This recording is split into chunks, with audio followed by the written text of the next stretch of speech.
Hello everyone, আসসালামু আলাইকুম। কেমন আছেন সবাই? আশা করি আল্লাহর রহমতে সবাই অনেক ভালো আছেন। তো আলহামদুলিল্লাহ আমরাও অনেক ভালো আছি। তো এটা হচ্ছে সকালবেলা, তখন বাজে ভোর হচ্ছে 5:30। তো এদিকে হচ্ছে বৃষ্টি হচ্ছে, আর আমি হচ্ছে রান্না করতেছিলাম গরুর মাংস দিয়ে খিচুড়ি, একদম লেটকা খিচুড়ি। তো এটা হচ্ছে বাগার দেওয়ার জন্য পেঁয়াজ ভাজতেছি, পেঁয়াজ আর শুকনো মরিচের গুঁড়া দিব একটু, দিয়ে ওটা দিয়ে হচ্ছে বাগার দিব। তো আজকে যেহেতু হচ্ছে বৃষ্টি হচ্ছে, তো আরিশের বাবার নাস্তা দিব, তো ভাবলাম যে খিচুড়ি দিই। আর সেও আগে থেকে বলে রাখছে গরু মাংস দিয়ে, একদম গরু মাংস রান্না করে ওটা একদম মিহি করে তারপরে খিচুড়ির সাথে মিক্সড করে দিই। আর এখানে হচ্ছে আরিশের জন্য খিচুড়ি বসাইছি, যে দেখি খায় নাকি। ও হচ্ছে খিচুড়ি পছন্দ করে না। যদি শাক দিয়ে একটু খিচুড়ি রান্না করে দিই, তখন দেখা গেলো যে 2-1 বার মুখে দেয়। এমনি নাস্তা করার মতো কি 2 বার কি 1 বার মুখে দেবে, এছাড়া যে পেট ভরে যে খাবে এমনটা খায় না। তো অনেক দিন খিচুড়ি ওকে দিই না, তো ভাবলাম যে দেখি আজকে খাই কি না। তো এই জন্যই ওর জন্য খিচুড়ি হচ্ছে রান্না করতে দিলাম, যে পরে তো রান্না করতে করতে দেরি হয়ে যাবে। ঘুম থেকে উঠে খিচুড়ি রান্না করতে একটু দেরি লাগে। আর হচ্ছে এই জন্য এখনই সকাল সকালই বসাই দিলাম, একটু পরে থাকলো 8:30 কি 9টা দিয়ে ঘুম থেকে উঠে যাবে। আর এই যে আমার খিচুড়ির বাগারটা দিয়ে দিয়েছি, এখন একটু কিছুক্ষণ ঢেকে রাখবো, দেন হচ্ছে ওর বাটিতে বেড়ে ফেলবো। এদিকে টাইমও হয়ে গেছে, অলরেডিও ঘুম থেকে উঠে গেছে। এখন আমি হচ্ছে খিচুড়িটা রেডি করব, ও হটপটে বেড়ে ফেলবো। আর এখানে তো অনেক বৃষ্টি হচ্ছে, বৃষ্টির ভিতরে অফিসে যেতে হবে, কিছু তো করার নাই। চাকরিজীবীদের এই একটা অবস্থা।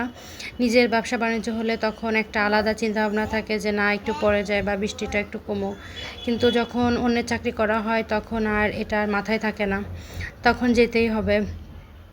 তো এই তো এখানে হচ্ছে তখন বাজে হচ্ছে 8টা। আমি ভাবলাম যে এই গরম গরম একটু খিচুড়ি খাই, না হলে পরে আর ভালো লাগে না, কারণ খিচুড়ি পরে আর ভালো লাগে না। তো প্রথম বাইটে দেখেন একদম চরম শত্রু যেটা এলাচ, এটাই হাতে বাঁধলো। কারণ হচ্ছে এলাচ এমন একটা জিনিস যে খাবারে না দিলে, খিচুড়ি মাংস এগুলোতে না দিলেও ভালো লাগে না, আবার দিলে দাঁতের নিচে পড়লে তখন আবার একদম একটা অস্থির একটা ভাব লাগে। আর এই যে আমাদের সাহেব ঘুম থেকে উঠে গেছে, উঠে যে মার কাছে হেল্প করতেছে। সে আমার বালিশ এনে দেবে, কোল বালিশ এনে দেবে, কাঁথা গুছাই দেবে, কাঁথা ভাঁজ করে দেবে। তো তার ঘুম থেকে উঠে এই যে শুরু হয়ে গেছে, সে কাঁথা ভাঁজ করতেছে। আমি যদি কোল বালিশ নিতে যাই তো আমাকে নিতে দেবে না, সেই নিজে নিয়ে রাখবে। কোল বালিশ উঠাইতে পারবে না, কিন্তু তাকেই রাখতে হবে টেনে টেনে, সে নিজে যেখানে আমি রাখি ঠিক ওই জায়গাটায় রাখবে। তো আমাদের মা ছেলের হচ্ছে ঘুম থেকে উঠে প্রথম কাজ থাকে বিছানাটা গোছানো। তারপর এই যে দুজনে বসে বসে ব্রাশ করতেছি, কারণ আমি যদি ব্রাশ না করি ও একা একা ব্রাশ করবে না।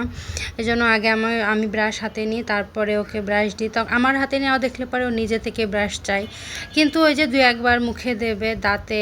আমিও দেখায় দাগগুলো 1-2 বার মুখে দেওয়াবো। আর জোর করে যদি আমি একটু ব্রাশ করে দিয়ে, ছাড়া হাতে নিয়ে থাকবে অল্প অল্প করে ব্রাশ করে। তো এখান থেকে শুরু হবে আস্তে আস্তে, কারণ ও তো বুঝে না আর পারবেও না। আস্তে আস্তে এখন থেকে যদি অভ্যাস না করি, তাহলে তো পরবর্তীতে আর ব্রাশ করবেও না। তো এখন আর আমার ব্যাকগ্রাউন্ড মিউজিক লাগে না, তো আমার ছেলেই হচ্ছে ব্যাকগ্রাউন্ড মিউজিকটা দিয়ে দেয়। তো এখানে এই যে ব্রাশ করে মানে বিছানা রেডি করে ব্রাশ করে হাত মুখ ধুয়ে এখন এই যে খেতে বসলো। তো আলহামদুলিল্লাহ সে তো অনেক সুন্দরভাবে বসছে খেতে, কিন্তু 2-1 বার মুখে দিয়ে আর একটুও খিচুড়ি মুখে দেয়নি। পরে বাধ্য হয়ে আমি হচ্ছে ওর জন্য নুডলস রান্না করে আনছিলাম, কারণ কিছু তো করার নাই, সকালে ওদের ক্ষুধা লাগে বেশি, যেহেতু সারা রাত না খেয়ে থাকে। তো এই জন্য এভাবে রেখে দেবে, আর একটুও খাবে না। পরে আমি হচ্ছে নুডলস রান্না করে এনে তারপরে খাওয়ালাম। নুডলসটা তো পুরো খাইলো, কিন্তু খিচুড়িটা আর খায়নি।